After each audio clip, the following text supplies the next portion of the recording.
कुडीत्री इथल्या यशवंत सहकारी बँकेच्या नुकत्याच पार पडलेल्या निवडणुकीत राजर्षी शाहू संस्थापक पॅनलनं एक हाती सत्ता मिळवली आहे।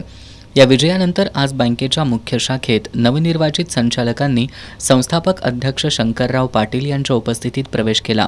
यावेळी बोलताना अमर पाटील यांनी यशवंत बँकेच्या कारभारात यापूर्वी ज्या चुका झाल्या त्या पुन्हा घडू नयेत, सभासदांचा सन्मान ठेवावा, द्वेष भावनेच्या गोष्टी विसरून बँकेच्या हितासाठी आणि सभासदांच्या विकासासाठी सर्वांनी योगदान द्यावं असं आवाहन केलं।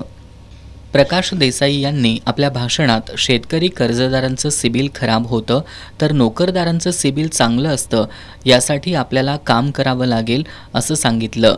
बँकेची निवडणूक झाली असून आता बँकेच्या प्रगतीकडे लक्ष द्यावं लागेल असं सांगून संचालकांनी आणि कर्मचाऱ्यांनी टीम वर्क म्हणून काम करावं असं आवाहन त्यांनी केलं। यावेळी मुख्य कार्यकारी अधिकारी रमेश पाटील, एस.के. पाटील, संजय पाटील, शामराव सूर्यवंशी, गुणाजी शेलार, सुरेश पाटील यांच्यासह नूतन संचालक उपस्थित होते।